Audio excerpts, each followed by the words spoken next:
Forensic science होता क्या है, मेन उसका इंट्रो बताओ, और कितने टाइप के होते हैं, इसके ब्रांचेस क्या क्या हैं, ये आपसे पूछा जा रहा है। तो सबसे पहले कि forensic science is the application of scientific method to solve crime and other legal issues. ठीक है, किसी भी क्राइम को सॉल्व करने के लिए, ठीक है, साइंटिफिक साइंस का जो है, फॉरेंसिक साइंस का जो है यूज किया जाता है, वो एक मेथड के तौर पे यूज किया जाता है। अब इसके अंदर बहुत सारे ब्रांचेस हैं जिसके बारे में आपको पढ़ना है। तो सबसे पहला ब्रांच इसका होता है फॉरेंसिक बायोलॉजी। ठीक है, इसके अंदर क्या होता है, तो इसके अंदर जैसे किसी भी कोई मर्डर हुआ, राइट, अब मर्डर के स्थान पे ब्लड स्टेन मिला रहेगा, अभी मैंने जिक्र किया था हेयर मिलता है किसी किसी का, ठीक है, या रेप हुआ तो उसमें डीएनए का टेस्ट होता है कि भाई जो सीमन वगैरह है वो मिल रहा है या नहीं। तो ये सब जो भी मेथड है, ये जो भी कलेक्शन करते हैं एविडेंस के लिए, ठीक है, तो ये सारा फॉरेंसिक साइंस के अंदर ही कवर होता है, जिसके बारे में अभी हम लोग आगे विस्तार से पढ़ने वाले हैं।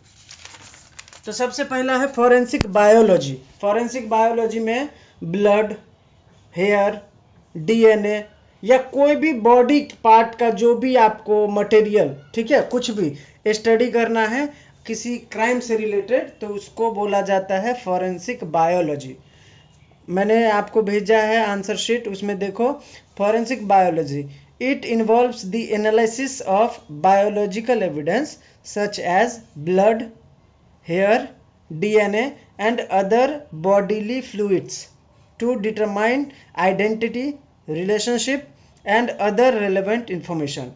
किसी भी क्राइम को इन्वेस्टिगेट करने के लिए पुलिस जब जाती है तो वहाँ पे बहुत सारे ऐसे मटेरियल मिलते हैं जो जनरली आप नहीं समझ सकते, ठीक है, कि ये किसका है, तो उसमें फॉरेंसिक साइंस का हेल्प लिया जाता है। ठीक है, तो अगर वहाँ पे डीएनए को टेस्ट करना है या ब्लड का, वहाँ पे कोई ब्लड स्टेन मिला है तो उसको टेस्ट करना है कि ये ब्लड किसका था, या हेयर मिला है तो उसको जांचना है, डिटरमाइन करना है कि ये बंदा किसका है, ये हेयर, बराबर। तो ऐसे ब्लड, हेयर या डीएनए का या बॉडी का कोई भी ऐसा फ्लूइड्स है जिसके आधार पर आपको आइडेंटिफाई करना है, तो उसको बोला जाता है फॉरेंसिक बायोलॉजी। ठीक है, दूसरा ब्रांच है फॉरेंसिक साइंस का फॉरेंसिक केमिस्ट्री। ठीक है, एक है बायोलॉजी, दूसरा है chemistry. It focuses on analyzing substances like drugs, poison, toxins and chemical found at crime scene to determine their composition and properties। ठीक है, ये इसमें क्या होता है कि जैसे किसी बंदे ने ड्रग्स लिया, ठीक है, या कहीं पे क्राइम सीन पे ऐसा सिचुएशन आया है जहाँ पे ड्रग्स को डिटरमाइन करना है, ठीक है, पॉइजन को एनालाइज करना है, कोई ऐसा टॉक्सिक प्रोडक्ट है, ठीक है, या केमिकल से रिलेटेड कोई भी प्रोडक्ट फाउंड होता है क्राइम सीन के ऊपर, ठीक है, क्राइम सीन के स्थान पर, तो उसको डिटरमाइन करने के लिए हम कौन से फॉरेंसिक साइंस का इस्तेमाल करते हैं, फॉरेंसिक केमिस्ट्री साइंस का। ठीक है, तीसरा है फॉरेंसिक एंथ्रोपोलॉजी साइंस। इसमें क्या होता है, इसमें जैसे कोई बॉडी है, ठीक है, अगर मर गया, मान के चलो डेड बॉडी है, ठीक है, तो उसके कुछ बॉडी के ऐसे पार्ट्स ह्यूमन के, स्केटल को आप लोगों को पता होगा, स्केटल मतलब मनुष्य का जो हड्डी होता है ना, उस हड्डी का जो है वो ये फॉरेंसिक साइंस वाले उसका परीक्षण करते हैं, उस हड्डी का क्या साबित करने के लिए कि इस हड्डी का मतलब ये जो मरा हुआ इंसान था उसका एज क्या था, वो लड़का था या लड़की थी, ठीक है, और कोई भी ऐसे आइडेंटिफिकेशन करना है उसको जिससे वो हड्डी से कर सकता है, तो उसको बोला जाता है फॉरेंसिक एंथ्रोपोलॉजी। मैं पढ़ता हूँ, it involves the identification and examination of human skeletal, ठीक है, remain to determine age, sex, ancestry and other characteristic to aid in identifying individual.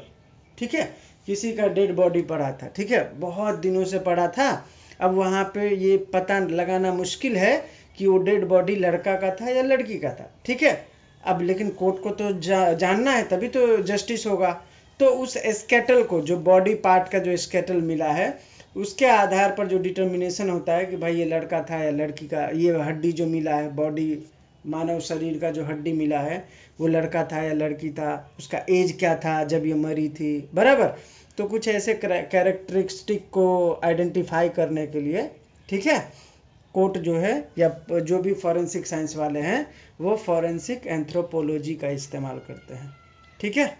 अगला है आपका fourth branch, forensic odontology. Forensic odontology uses dental records and bite mark analysis to identify human remains and analyze bite marks found at crime scene। कोई भी ऐसा मान के चलो body पड़ा है, ठीक है, जब पुलिस इन्वेस्टिगेशन कर रहा था तो उसने पाया कि उसके गर्दन पे दांत का निशान है, उसके हाथ पे किसी ने दांत जोर से चुभाया है, ठीक है, या कोई ऐसा डेड बॉडी पड़ा है, ठीक है, जहाँ पे मतलब उसके टीथ वगैरह, दांत वगैरह पाए जाते हैं। तो जब कोई ऐसे दांत पाए जाते हैं या दांत के पूरे निशान पाए जाते हैं या कोई भी बाइट मार्क हो, ठीक है, तो डेंटल रिकॉर्ड से जुड़ा जो भी आइडेंटिफिकेशन होगा, ठीक है, वो सारे किस में आएंगे, ओडोंटोलॉजी में, ठीक है। तो फॉरेंसिक ओडोंटोलॉजी। अगला है आपका फॉरेंसिक पैथोलॉजी। ये भी एक ब्रांच है फॉरेंसिक साइंस का। अब इसके अंदर क्या जांच करते हैं वो देखते हैं। Concern with determining the cause and manner of death by performing autopsy and examining diseased body to understand injuries, disease और ट्रॉमा। ऑटोप्सी रिपोर्ट आप लोगों को पता होगा ना, किसी भी बॉडी को काट छांट करके उसमें पता लगाया जाता है कि ये कैसे मरी है, ठीक है, तो उसको बोला जाता है ऑटोप्सी रिपोर्ट। मतलब उसके बॉडी में कुछ ऐसा पाया गया क्या कि भाई इसको ऐसा बीमारी था, या जब चीर फाड़ करते तो पता चलता है कि इसके हेड पे बहुत जोर से मारा गया था, राइट। तो किसी इंजरी को पहचानने के लिए या कुछ बीमारी से मरा है वो जानने के लिए, या कुछ ऐसा ट्रॉमा था जिसके कारण वो मरा।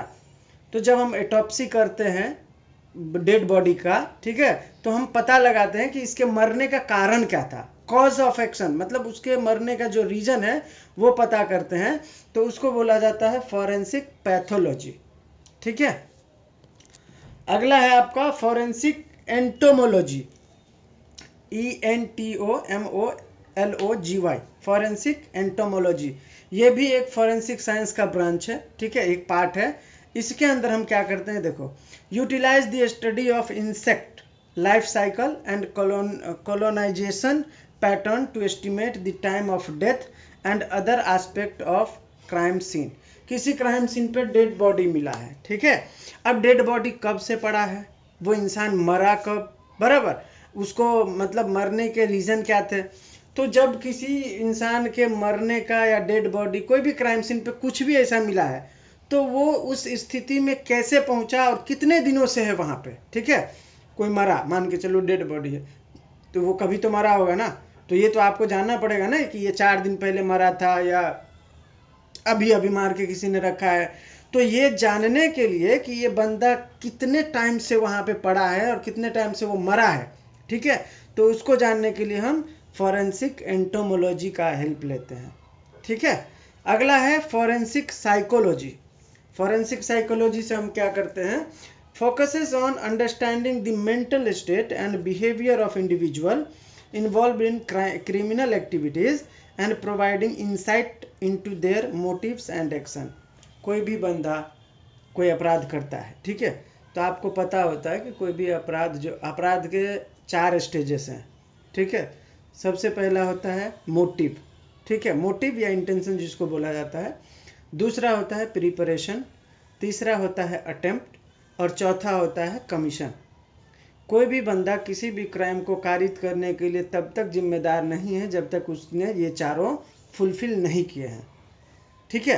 अगर ये चारों फुलफिल होता है तब उस पर्टिकुलर अपराध के लिए उसको जिम्मेदार माना जाएगा।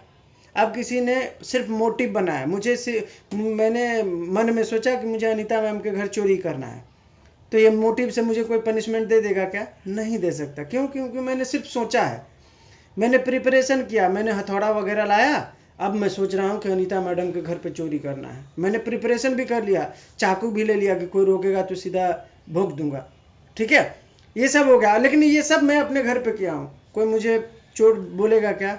नहीं बोल सकता। क्यों? क्योंकि मैंने अभी सिर्फ मोटिव बनाया है, प्रिपरेशन किया है। अब तीसरा होता है स्टेज अटेम्प्ट।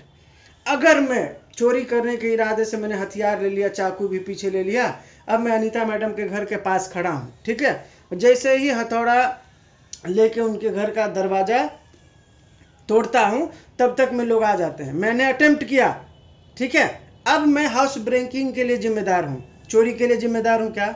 नहीं, क्योंकि मैंने चोरी किया ही नहीं, अभी तो सिर्फ मैं अटेम्प्ट कर रहा था, बराबर, तो तब तक मैं चोरी के लिए जिम्मेदार रहूंगा क्या? नहीं। तो आपने मोटिव भी रखा, प्रिपरेशन भी किया, अटेम्प्ट भी किया, लेकिन आप अभी तक चोर साबित नहीं हुए। अगर मैं कमीशन कर देता उनके घर में जाके, कुछ चुरा के बाहर आके, तब अगर मैं पकड़ा जाता तो मैं फिर चोर बन जाता। क्यों? क्योंकि मैंने क्राइम के चारों स्टेज को फुलफिल कर दिया, बराबर। तो ये होता है। तो ये फोरेंसिक साइकोलॉजी जो होता है, किसी भी बंदे को क्राइम करने के पीछे के जो मकसद होते हैं वो जानना बहुत ज़रूरी होता है। कोई भी अपराध क्यों करेगा? मैं अच्छा खासा हूँ, मैं खा पी रहा हूँ, मेरे पास पैसा भी आ जा रहा है, तो मैं अपराध क्यों करूँगा? ना मेरा किसी से झगड़ा है, ना मेरा किसी से द्वेष है। तो जब कोई अपराध करता है तो उसका मेंटल जो हेल्थ होता है ना, मेंसरिया आप लोगों को पता होगा, तो मेंसरिया होना जरूरी है।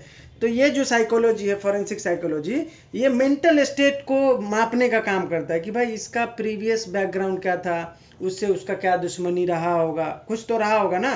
तो ये ठीक है। तो मेंटल स्टेट और बिहेवियर को अंडरस्टैंड करने के लिए हम फोरेंसिक साइकोलॉजी का हेल्प लेते हैं। अगला है हमारा डिजिटल एंड साइबर फोरेंसिक, इसका भी हम इस्तेमाल करते हैं। अभी तो डिजिटलाइजेशन ही हो गया, अभी तो हर जगह वही चलता है, ठीक है। इसमें क्या करते हैं हम?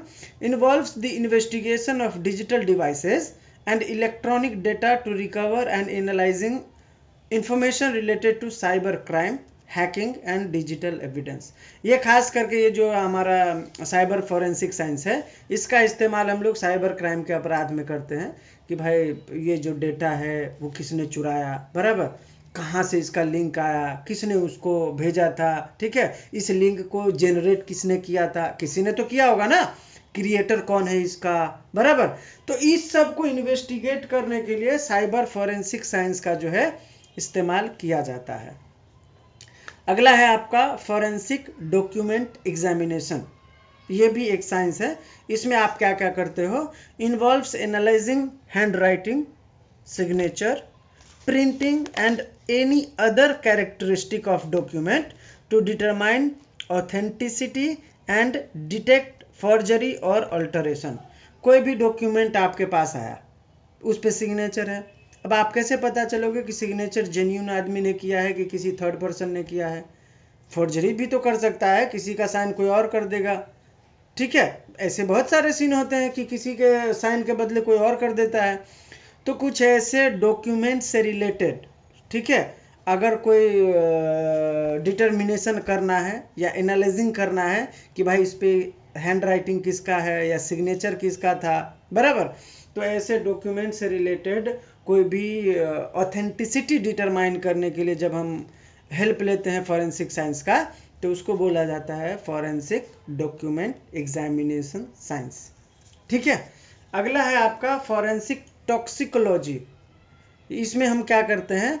Deals with analysing bodily fluids and tissues to determine the presence and concentration of drugs, alcohol or other toxic substance that may have contributed to a crime or death।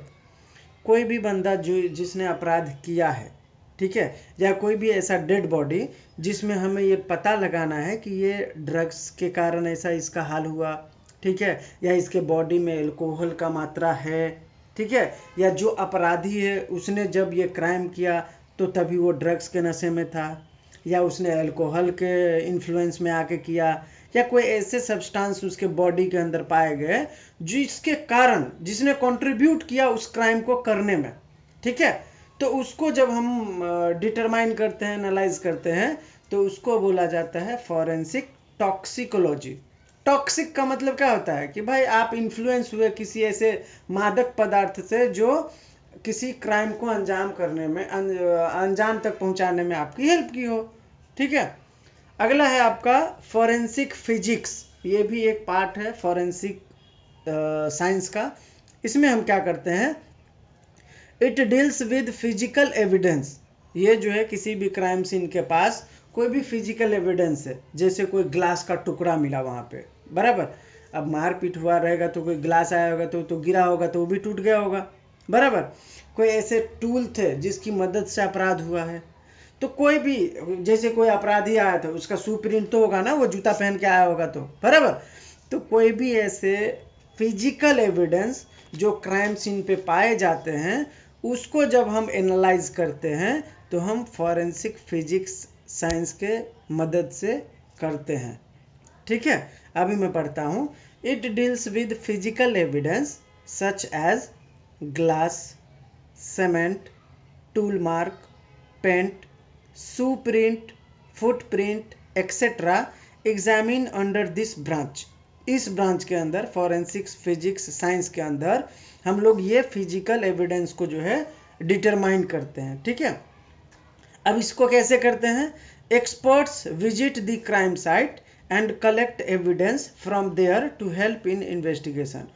जो एक्सपर्ट होता है वो क्राइम साइट पे आता है, वो देखता है, फुटप्रिंट निकालता है, उसका फोटो खींचता है, कोई शू प्रिंट है, ठीक है, उसका देखता है कि भाई ये शू किस साइज का है, किस माप का बंदा हो सकता है वो, बराबर। कोई ऐसे आर्टिकल मिले, ग्लास, ब्रोकन ग्लास मिला, कुछ तो एविडेंस हो। तो जो भी फिजिकल एविडेंस होता है हम उसको जब डिटर्मिनेशन के लिए भेजते हैं तो वो फॉरेंसिक फिजिक्स में आता है, ठीक है। लास्ट है आपका फॉरेंसिक लिंग्विस्टिक। ये भी एक मेथड है किसी भी क्राइम में हेल्प लेने के लिए।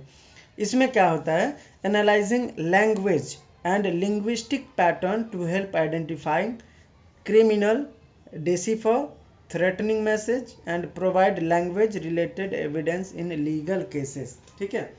कहीं पे भी कोई ऐसा अपराध हुआ है, ठीक है, आप लोगों को पता होगा जब कोई अपराध होता है तो उससे पहले कुछ बातें भी होती है आपस में, ठीक है, और उनका कुछ कोड वर्ड भी होता है। कभी कभी ऐसा होता है कि वो लोग कुछ अलग ही लैंग्वेज में बात करते हैं, ठीक है। जैसे आप लोगों को पता होगा अभी आर्यन खान वाला हाल ही में सीन हुआ था, तो उसमें एक चैट वायरल हुआ था कि वो के वाला भेज देना। अभी के वाला क्या बोल रहा है किसी को नहीं मालूम है, बराबर। तो लैंग्वेज का पैटर्न है उनका। जब किसी को कोई ड्रग्स मंगाना होता है तो उसको ऐसा, एक बार दीपिका पादुकोण का भी चैट वायरल हुआ था, यही ड्रग्स कुछ बोली थी मंगाने, ऐसा। तो मतलब मोटा मोटी ये बात है कि कोई भी क्राइम का अगर आप इन्वेस्टिगेशन करते हैं, ठीक है, और उसमें आपको ऐसा लगता है कि इस लैंग्वेज को हम नहीं समझ पा रहे हैं, तो लैंग्वेज के पैटर्न को समझने के लिए आप फॉरेंसिक लिंग्विस्टिक साइंस का जो है इस्तेमाल करते हो, ठीक है। ये हो गया आपका मॉड्यूल 1 का फर्स्ट। दूसरा है आपका फॉरेंसिक एविडेंस और टाइप्स ऑफ फॉरेंसिक एविडेंस, ठीक है। तो फॉरेंसिक एविडेंस क्या होता है? Forensic evidence is any evidence gathered at a crime scene और यूज्ड इन क्रिमिनल इन्वेस्टिगेशन, ठीक है। तो फॉरेंसिक एविडेंस क्या होता है? जो भी एविडेंस हम क्राइम सीन से इकट्ठा करते हैं, ठीक है, किसी भी क्रिमिनल इन्वेस्टिगेशन में इस्तेमाल करने के लिए, तो उसको फॉरेंसिक एविडेंस कहा जाता है। फॉरेंसिक एविडेंस के कुछ टाइप होते हैं, जिसमें पहला है डीएनए, ठीक है। डीएनए कोई भी जैसे रेप हुआ, ठीक है, उसमें डीएनए का जो है बहुत इंपॉर्टेंट रोल होता है। लड़का कौन था, इसी लड़के ने उसके साथ ऐसा कृत्य किया है, लड़की के साथ सही में हुआ है या नहीं हुआ है, तो ये हम किससे मैच करते हैं? डीएनए से। तो डीएनए मोस्ट रिलायबल एविडेंस के तौर पर फॉरेंसिक एविडेंस के अंदर माना जाता है, ठीक है। दूसरा है फिंगरप्रिंट। फिंगरप्रिंट जैसे किसी ने किसी का मर्डर किया, अब चाकू पे तो उसका हाथ होगा, निशान होगा, उस बंदे को लाया जाएगा, उसका फिंगरप्रिंट मैच किया जाएगा। अगर मैच हो गया तो हम मान लेंगे कि भाई इसी ने किया है, क्योंकि फिंगरप्रिंट सबके अलग अलग होते हैं। तो फिंगरप्रिंट दूसरे टाइप का जो है फॉरेंसिक एविडेंस में महत्व रखता है। तीसरा है ट्रेस एविडेंस। ट्रेस एविडेंस का मतलब होता है कोई भी क्राइम सीन पर जब कोई क्राइम होता है तो वहाँ पे कोई बंदा सामने से नहीं रहता है तैयार कि आजा मेरे साथ अपराध कर ले। जैसे मान के चलो किडनैपिंग का केस है, कोई सामने से तो नहीं बोलेगा मुझे उठा लो, वो कोशिश करेगा कि मैं नहीं जाऊँगा, मैं नहीं जाऊँगा, और आप उसको ज़बरदस्ती उठाओगे। तो ऐसे करने में इधर उधर चीज़ें हो सकती है। कोई ग्लास था, आपका हाथ लगा, टूट गया, कोई मशीन था, वो गिर गया, ख़राब हो गया, बेड था, इधर उधर हो गया, बराबर। कुछ ऐसे सामान थे, बॉडी में आपके कुछ कहीं पे खरोंच आ गया, चोट लग गया। तो कुछ ऐसे एविडेंस, ठीक है, जो आप क्राइम सीन पे छोड़ के चले जाते हो, लेफ्ट बिहाइंड, ठीक है, एनी ऑब्जेक्ट। तो कुछ ऐसे क्राइम सीन पे आप एविडेंस छोड़ के चले जाते हो जो आपके साथ अपराध होने के सबूत के तौर पे इस्तेमाल किया जाता है, तो उसको बोला जाता है ट्रेस एविडेंस। अगला है आपका बैलिस्टिक एविडेंस। बैलिस्टिक एविडेंस का मतलब, बैलेट का मतलब बुलेट। मर्डर का केस, मर्डर हुआ, अब किसी ने किसी के बंदूक से गोली मार दिया, तो अब बुलेट तो निकालना पड़ेगा ना कि भाई बुलेट कौन से गन से निकला था, कितने mm का था, उस गन का नाम क्या था, इस एरिया में किस बंदे को वो गन लाइसेंस हुआ है, बराबर। तो ऐसी सारी चीज़ें बैलिस्टिक, अगर फायर आर्म कोई भी है तो उससे रिलेटेड अगर आपको उसका डिटर्मिनेशन करना है या एनालाइजिंग करना है तो उसको बैलिस्टिक एविडेंस बोला जाता है, ठीक है। अगला है आपका digital evidence, digital forensic evidence. ये डिजिटल फॉरेंसिक एविडेंस कब यूज होता है? Digital forensic evidence is use to investigate and recover evidence from electronic devices such as computer, smartphone and storage media. Digital का नाम ही मतलब ही समझ में आ रहा है ना कि डिजिटल, डिजिटल का मतलब डिजिटल। तो कोई भी जैसे मतलब कंप्यूटर का कोई ऐसा अपराध हुआ, कंप्यूटर से रिलेटेड, फोन को किसी ने हैक कर लिया, साइबर बुलिंग कर लिया, तो इस सब में क्या है, इस सब से आपको डिजिटल एविडेंस से उसको कनेक्ट करके आप अपराध तक पहुंचते हो कि भाई उसने जो, उसको जो लिंक भेजा गया था किसी ने तो भेजा होगा, बराबर। तो साइबर बुलिंग या साइबर थेफ्ट जो होता है या कोई भी ऐसा अपराध जो होता है जो आईटी एक्ट से रिलेटेड हो, तो सारे डिजिटल एविडेंस के अंदर उसको कवर किए जाते हैं। अगला एविडेंस है आपका टैक्सिकोलॉजी फॉरेंसिक एविडेंस, ठीक है। ये एक तरीके का एविडेंस होता है जो ब्लड, यूरिन, स्टोमैक, पेट के अंदर कोई भी ऐसा कंटेंट है वो, उसके अंदर आप ये एनालाइजिंग करते हो, डिटरमाइन करते हो कि भाई उसके अंदर कोई ड्रग्स तो नहीं है, अल्कोहल तो नहीं है, कुछ ऐसा फूड पॉइजन वाला तो खा के नहीं मरा है, बराबर। तो ऐसी कुछ चीज़ों की जानकारी जब आप इकट्ठा करते हो तो उसको बोला जाता है टॉक्सिकोलॉजी एविडेंस। जैसे मान के चलो मैं कार चला रहा था, हिट एंड रन का केस ले लो, कार चला रहा था, अब मेरे पेट में या मेरे बॉडी में क्या था आपको भी नहीं पता चलेगा, मैंने कुछ खा के ड्राइव किया था या मैं ड्रग्स के नशे में था, तो कैसे पता चलेगा? तो मेरा ब्लड सैंपल लिया जाएगा, उस टाइम पे मेरे बॉडी में कुछ अल्कोहल था क्या, यूरिन से लिया जाएगा। तो ऐसे सारे एविडेंस जिसमें ड्रग्स, अल्कोहल, ठीक है, या कोई भी पॉइजन का आपके शरीर से, ठीक है, ताल्लुकात रखता हो, तो उसको बोला जाता है टैक्सिकोलॉजी। फॉरेंसिक एविडेंस सिविल केस में क्या होता है, ठीक है, और क्रिमिनल में केस में क्या होता है। तो सिविल केस के नज़रिए से डीएनए का इस्तेमाल किया जाता है सिविल केस में, फिंगरप्रिंट का भी इस्तेमाल होता है सिविल केस में, ठीक है, फिजिकल एविडेंस का भी होता है। फिजिकल एविडेंस का मतलब क्या? फुटप्रिंट है, ब्रोकन ग्लास है, कुछ ऐसा शू प्रिंट आया है, ठीक है, या कोई फिंगरप्रिंट आया है, ठीक है। तो कोई भी ऐसा मतलब फिजिकल, जहाँ वहाँ पे कुछ ऐसा दिख पड़ रहा है क्राइम सीन के ऊपर, तो वो फिजिकल एविडेंस है, तो वो भी इस्तेमाल होता है। इसके बाद उसमें टॉक्सिकोलॉजी का भी इस्तेमाल होता है, ठीक है। इसके बाद ट्रेस एविडेंस का भी इस्तेमाल होता है। ये 5-6 चीज़ें आपका सिविल केस में इस्तेमाल होता है, ठीक है। अब क्रिमिनल केस में कौन सा एविडेंस का इस्तेमाल होता है? तो मैंने डीएनए बताया था, क्रिमिनल केस में होता है। फिंगरप्रिंट भी होता है। बैलिस्टिक एविडेंस ये क्रिमिनल में मेन है, ठीक है। बैलिस्टिक एविडेंस ये भी इस्तेमाल होता है, अभी मैंने आपको बताया था बैलिस्टिक का, बुलेट वाला, बराबर। इसके बाद है डिजिटल एविडेंस, डिजिटल भी मैंने बताया था, कंप्यूटर वगैरह का।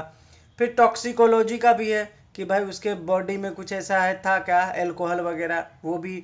इसके बाद फिजिकल एविडेंस भी उसमें देखा जाता है, जैसे कोई वेपन वहाँ पे मिला है, प्राप्त हुआ है, बराबर, कोई ब्रोकन आइटम मिला है, शीशा का ग्लास था या कुछ ऐसे मटेरियल मिले हैं क्राइम सीन से, तो वो फिजिकल एविडेंस हो गया, बराबर। क्रिमिनल में एक नया है सरकमस्टांशियल एविडेंस, ये भी क्रिमिनल लॉ में यूज होता है, ठीक है। जैसे कोई डेड बॉडी पाया गया, बराबर, अब उसमें कोई ऐसा एविडेंस नहीं मिल रहा है जिससे ये पता चले कि वो जो मृत्यु हुआ है उसके पीछे किसका रोल है, ठीक है। तब उस केस में सरकमस्टांशियल एविडेंस का जो है इस्तेमाल किया जाता है, जिसको बोला जाता है परिस्थितिजन्य साक्ष्य, ठीक है। अब उस डेड बॉडी से कोई एक भी ऐसा क्लू मिल जाए, उस क्लू को जोड़ते जोड़ते आप कंक्लूजन पे पहुंच जाओगे, तो वो जो होता है वो सर्कमस्टांशियल एविडेंस होता है। ठीक है, तो क्रिमिनल लॉ में इसका भी महत्व है। तो ये आपका हो गया मॉड्यूल 2 का पार्ट 2। अब पार्ट 3 बोल रहा है एप्लीकेशन ऑफ फॉरेंसिक एविडेंस। ठीक है, एप्लीकेशन कैसे होता है फॉरेंसिक एविडेंस का, सिविल लॉ में या क्रिमिनल लॉ में, दोनों में पूछ रहा है आपसे। ठीक है, तो देखो कोई भी एविडेंस होता है तो लॉ के अंदर सिस्टमेटिक तरीके से चलता है। ठीक है, जैसे एक एग्जांपल दूं, कोई मर्डर हुआ है, बराबर, तो मर्डर हुआ है तो मर्डर के स्थान पे कुछ तो मिलेगा, कपड़ा मिलेगा, वेपन मिलेगा, बराबर। तो इससे क्या होता है, अगर कुछ मिलता है तो ये क्या करता है, इसका कुछ ना कुछ तो रोल होता होगा ना। तो इसमें यही पूछ रहा है कि वो एप्लीकेबल जब होता है तो क्या कुछ तो होगा, एप्लीकेशन का कुछ तो नियम होगा ना। तो क्यों होता है एप्लीकेशन, जब कोई अपराध होता है तो उसका डायरेक्ट आपको कुछ एविडेंस नहीं मिलता। मैंने मर्डर किया, बराबर, वेपन भी छोड़ दिया, कैसे पता चलेगा कि मैंने ही मर्डर किया है, कुछ तो होगा। तो जब हम फॉरेंसिक एविडेंस का इस्तेमाल करते हैं तो हम ये पहले कोशिश करते हैं कि वो जो अपराध हुआ है उसका लिंक जोड़ने की कोशिश करते हैं पहले। ठीक है, सबसे पहला काम हम क्या करते हैं एविडेंस में, फॉरेंसिक एविडेंस में, इस्टेब्लिशिंग लिंक। भाई कौन सस्पेक्ट है, किसने किया हो सकता है। ठीक है, उसके आधार पर हम एक वो तैयार करते हैं, क्या मतलब सस्पेंशन, क्या बोलते हैं उसको यार, कि मतलब शक होता है ना। हमने लिंक एस्टैब्लिश कर लिया कि ये लिंक जो है ना इसके ऊपर जा रहा है, अब मुझे शक तो होगा, बराबर। तो हम फिर उस शक को क्या करेंगे, आइडेंटिफाई करेंगे कि ये भाई ये बंदा वहां था या नहीं था, बराबर। इसके बाद हम किसको बुलाएंगे, एक्सपर्ट को, कि भाई तू बता ये वहां पे था तो इसका फिंगरप्रिंट मैच होना चाहिए, अगर होगा तो हो जाएगा ना मैच, बराबर। तो जब कोई भी फॉरेंसिक एविडेंस हम अप्लाई करते हैं सिविल लॉ में या क्रिमिनल लॉ में, तो उसके मेन 3 ही पर्पज होते हैं कि भाई अक्यूज्ड को उस अपराध से लिंक करना, ठीक है, एस्टैब्लिशिंग लिंक। दूसरा, आइडेंटिफाइंग सस्पेक्ट, जो भी सस्पेक्ट है हमने लिंक कर लिया, अब हमें पता चला कि यार इसका रोल हो सकता है, अब हम उस बंदे को आइडेंटिफाई करेंगे। अब आइडेंटिफाई करने के लिए हमें क्या क्या करना पड़ेगा, उसका फिंगरप्रिंट लो, उसका फुटप्रिंट लो, उसका जो भी एविडेंस बताए थे, जो भी मेथड बताए थे उस मेथड से उसका पूरा जानकारी लो। तो ये कौन लेगा, एक्सपर्ट। तो एक्सपर्ट का टेस्टिमनी भी इम्पॉर्टेंट हो जाता है फॉरेंसिक एविडेंस को अप्लाई करने के लिए। ठीक है, अगला है आपका relevance and use of forensic evidence under भारतीय साक्ष्य अधिनियम। भारतीय साक्ष्य अधिनियम के तहत इसका रेलेवेंसी क्या है, ठीक है, और फॉरेंसिक एविडेंस का यूज कब कब होता है। ठीक है, तो सबसे पहली बात कि जब भी कोई एविडेंस, जब आप ये भारतीय साक्ष्य अधिनियम पढ़ोगे तो उसमें एक नया क्लॉज जोड़ा गया है डॉक्यूमेंट में। डॉक्यूमेंट जब सेक्शन पढ़ोगे तो उसमें कहीं भी नहीं लिखा था डिजिटल एविडेंस या फॉरेंसिक एविडेंस के बारे में। ठीक है, लेकिन अभी वाले में जब आप नया भारतीय साक्ष्य अधिनियम पढ़ोगे तो उसमें ये डॉक्यूमेंट में ऐड कर दिया कि कोई भी डिजिटल फॉरेंसिक एविडेंस है तो वो डॉक्यूमेंट में कवर होगा। ठीक है, सबसे पहली बात ये। दूसरा ये कि कोई भी सीरियस क्राइम है, ठीक है, तो वहां पे अगर 7 साल से ऊपर का उसमें पनिशमेंट है तो पुलिस वीडियोग्राफी करेगी, ठीक है, उस पूरा पर्टिकुलर ऑफेंस का, और जो भी गवाही ली जाएगी वो सारा का वीडियोग्राफी होगा। ये दूसरी बात हो गई। ठीक है, अब आपको क्या करना है, कोई भी अपराध हुआ है तो उसमें आपको क्या बोलते हैं उसको, चेन ऑफ एविडेंस का तैयार करना है। मेरे पास पहले चाकू मिला, मैं पुलिस हूं तो मैं चाकू को अपने सीजर रिपोर्ट में लिखूंगा। उसके बाद क्या मिला था मुझे, उसके अगले दिन मुझे वहां पे कपड़ा मिला था, मैं कपड़े को दूसरे लाइन में, पूरा सिस्टम से आपको सीजर भी लगाना है। कुछ वही वहां पे आपने सर्च किया था उसमें कुछ मिला, वो भी पूरा चेन बाय चेन लगाना है, तो ये जरूरी है। ठीक है, अगला है एक्सपर्ट का ओपिनियन। कोई भी फॉरेंसिक साइंस का इस्तेमाल आप कर रहे हो तो उसमें फिंगरप्रिंट आपको लेना है, तो आपको उसके एक्सपर्ट का ओपिनियन लेना ही लेना है। ठीक है, आप अपने मन से कोई भी फिंगरप्रिंट का वो नहीं कर सकते, नहीं। एक्सपर्ट ने ओपिनियन दिया कि भाई ये मैं बोल रहा हूँ कि ये जो फिंगरप्रिंट है इसका इसमें हाथ है, तो आप उसके हिसाब से चलोगे। तो एक्सपर्ट का ओपिनियन बहुत जरूरी है। ठीक है, अगला इसमें दिया है digital forensic prominence with the increasing reliance, ठीक है, on digital technology, digital forensic evidence like data from phone, computer and social media can play a significant role in investigation. ठीक है, इसके बाद ये जो फॉरेंसिक एविडेंस है उसका क्या रिलेवेंसी है, कोई भी बंदा जिसने अपराध किया है या नहीं किया है उसको साबित करने के लिए ये जरूरी है ना फॉरेंसिक एविडेंस।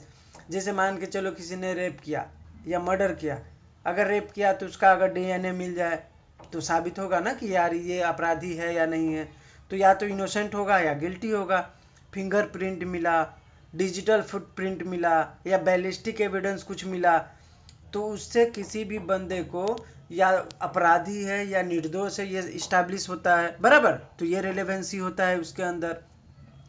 कोई गवाह ने बयान दिया, ठीक है, कि भाई ये वहां पे नहीं था और वहां पे उस बंदे का फिंगरप्रिंट मिला, तो अब क्या करेंगे, तो विटनेस को कोरोबोरेट करने के लिए भी फॉरेंसिक एविडेंस का इस्तेमाल किया जाता है। तुम बोले वहां पे नहीं था, इसका फिंगरप्रिंट मिला है, तो इसका मतलब है कि तुम झूठ बोल रहे हो, बराबर। तो एक दूसरे विटनेस के गवाही जो होता है ना दोनों का, उसको कोरोबोरेट करने के लिए भी फॉरेंसिक एविडेंस बहुत काम की चीज होती है। ठीक है, और इसके बाद है लास्ट आइडेंटिफाइंग विक्टिम। कोई भी विक्टिम है, जैसे मान के चलो किसी के साथ रेप हुआ है, अगर डीएनए मैच हो गया कि हाँ इसके साथ रेप हुआ है, तो फिर मिला लिया जाएगा ना कि इस लड़की के साथ सही में रेप हुआ है या नहीं हुआ है। तो जैसे ही फॉरेंसिक साइंस अक्यूज्ड का पता लगाता है, वैसे ही विक्टिम का भी पता कर देगा ना वो डीएनए कि भाई इस लड़के के साथ हुआ भी है या नहीं हुआ है, बराबर। तो ये सारी चीजें जो है रूल्स, इसके जो क्या बोलते हैं की फीचर्स हैं, ठीक है, जो रिलेवेंट होता है और जिसका यूज किया जाता है।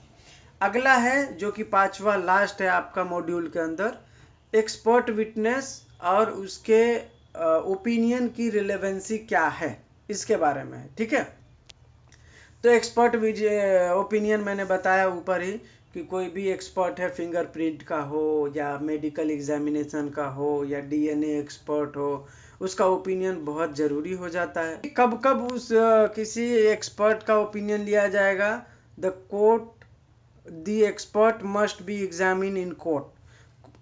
कोई भी एक्सपर्ट है, उसने बोल दिया कि ये फिंगरप्रिंट फलाने का है, बराबर, या उसका है, तो कोर्ट उसको एग्जामिन करेगी तब वो एडमिशेबल होगा। ठीक है, याद रखना कब कब रिलेवेंस होता है, कब कब एडमिशन होता है एक्सपर्ट का ओपिनियन, उसके बारे में बता रहा हूं मैं। तो एक्सपर्ट का ओपिनियन जो है कोर्ट एग्जामिन करने के बाद और कोर्ट सेटिस्फाई होता है कि ये जो ओपिनियन एक्सपर्ट दे रहा है वो सही है, तो फिर एक्सेप्टेबल है। दूसरा, expert must provide a valid reason for their opinion. कोई भी एक्सपर्ट है उसको ये रीजन बताना पड़ेगा कि ये जो फिंगरप्रिंट है या डीएनए है उसी का है, क्यों उसी का है, बराबर। अगर मैं बोल रहा हूं कि ये डीएनए रिपोर्ट फलाने आदमी का है, तो रीजन तो बताना पड़ेगा ना। मैं रैंडमली तो नहीं बोल सकता है देख के कि यार ये फिंगरप्रिंट ये पूजा का लग रहा है, ऐसे तो नहीं होगा।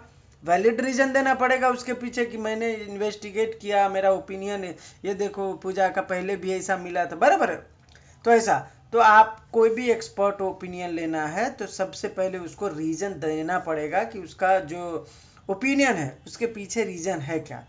तीसरा है the expert must be subject to cross examination.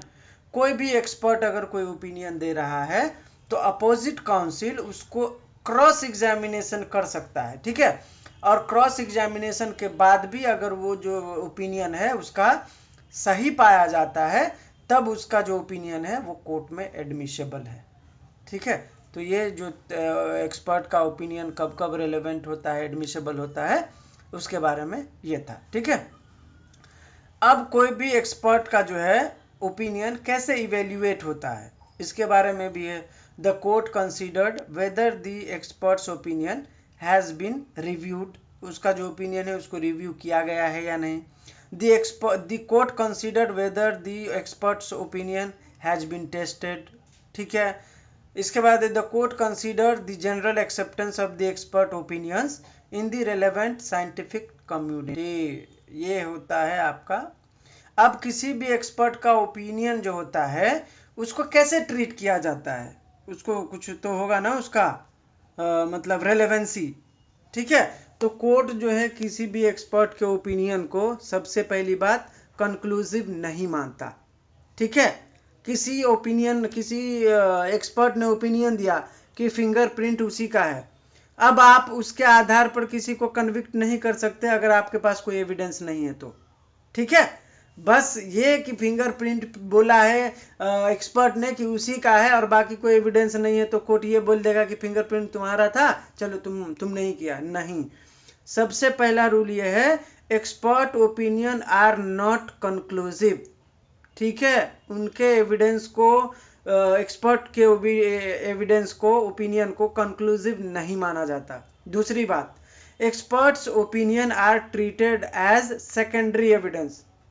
Court का ओपिनियन, ये एक्सपर्ट का जो ओपिनियन है वो कोरोबोरेट करने के लिए हेल्प लिया जाता है। जैसे मान के चलो मेरे पास ऐसा था कि मैंने मर्डर किया है और मेरे घर में चाकू मिला, बराबर, मैंने जिस वेपन से मर्डर किया वो वेपन मेरे घर पे मिला, तो पहली बात यह कि मेरे घर पे वो वेपन क्या कर रहा है, बराबर, प्राइमरी एविडेंस हो गया। अब एक्सपर्ट बोल देगा कि उस पे फिंगरप्रिंट सुजीत का था तो सेकेंडरी हो गया, तो ये एक्सेप्टेबल है। तो कोई भी ओपिनियन एक्सपर्ट का प्राइमरीली कोर्ट एक्सेप्ट नहीं करता, वो एविडेंस जो भी ओपिनियन होता है एक्सपर्ट का, कोर्ट उसको सेकेंडरी मानता है कि भाई प्राइमरी पहले कुछ आने दो, तब मैं तुम्हारी बात को सही मानूंगा और तब मैं देखूंगा कंक्लूजन, ठीक है। तीसरा, expert opinion are not binding on the जज। किसी एक्सपर्ट ने बोल दिया कि फिंगरप्रिंट पे सुजीत का हाथ था, कोर्ट बाइंडिंग नहीं है एक्सपर्ट का ओपिनियन लेने के लिए, ठीक है, कि नहीं एक्सपर्ट ने बोल दिया सुजीत का हाथ है तो सुजीत ही है, नहीं। कोर्ट बोलेगा कि नहीं मुझे एक्सपर्ट का ओपिनियन सही नहीं लग रहा है, तो कोर्ट नहीं भी ले सकता है, बराबर। तो एक्सपर्ट का जो ओपिनियन है उसको इस तरीके से भी ट्रीट किया जाता है कि वो कंक्लूसिव नहीं है, उसको सेकेंडरी एविडेंस मानते हैं और कोर्ट के ऊपर कोई भी बर्डन नहीं है कि एक्सपर्ट का ओपिनियन लो ही। अगर कोर्ट को लगेगा नहीं लेना है मत लो, लेना है तो लो।